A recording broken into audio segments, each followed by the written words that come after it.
on the blue after, all that's gone on the last couple of days and the loss the other night, just to have the home crowd, hopefully helping you guys Friday. Yeah, man. I mean, anytime we're on the blue is special. Obviously, not everything this season's gone exactly how we plan. Not the standard, everything that we hold ourselves to, but hoping that we get back out there and Bronco Nation at our back, get back on track. You got some more wounds there. Is that from what happened? UTEP? Yeah, that was UTEP. Took a little helmet popped off. Had to get my lip stitched up a little bit, but nothing. Chicks take scars, man. Did you do that in game? Just after the game. Yeah, I just played with it. So, you guys have played a lot more dime the past 2 weeks. How's that been for you, getting on the field and getting to play with Tyreek and with JL on the field?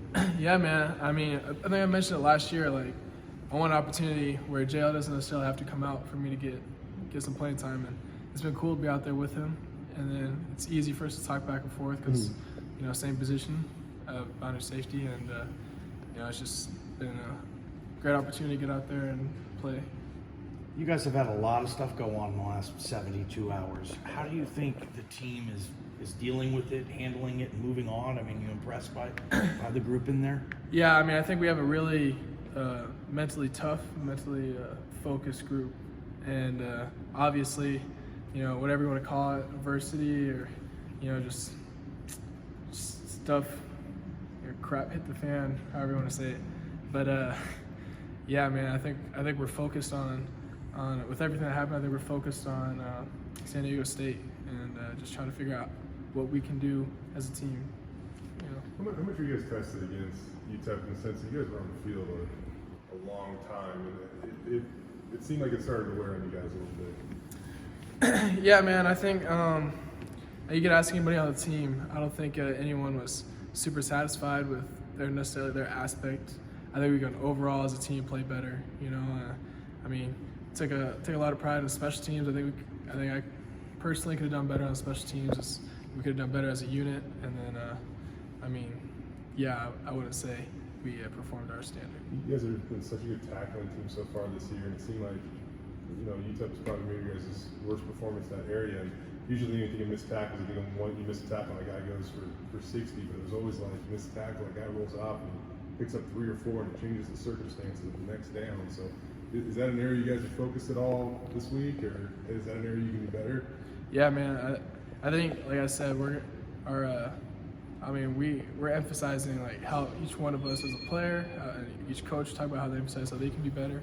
So I know for myself personally, tackling is something I'm always working on, and then as a group, obviously, it's always been a main focus for our defense. But after last week, I'd say we definitely focusing on every area we can improve across the board.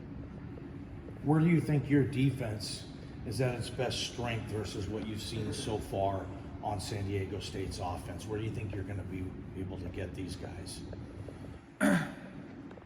I mean, if we play together as a team, we always talk about do your 111th. If everyone does their responsibility, does their job, I think we can be a very, very elite defense across the board. And I mean, we're talking run game, pass game, however it may be.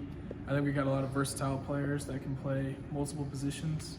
So I don't necessarily, I wouldn't say don't know how I'd say we match up strength-wise against certain aspects of their San Diego's offense. I mean, they got a lot of speed out there in multiple positions, including quarterback. So we just got to, like I said, do our responsibility and then play together. You mentioned kind of things not going the way you wanted to this point, but I mean, the fact that you're back into conference play now and you're 1-0 already and a lot of your goals from before the season are still out there, does that make it a little easier to turn the page and try to regroup for this week? I mean, all you can focus on is what's ahead this week. And I mean, there's, you can't just say, "I'll forget about it," when you take a loss. But I mean, the only thing you can do is learn from it, and we talk about being mentally tough. You got to be able to look at yourself and what can I do better after a loss like that, moving forward. And then I mean, we're 1-0 conference play. I mean, everything's out in front of us. So yeah, we're just focused moving forward on what we can do to get our goal done. When you watch, SDSU's past games on film, where do opposing defenses, why are they so good against San Diego State's passing attack? Sorry, can you rephrase that question? Why have opposing defenses been so good against San Diego State's passing attack?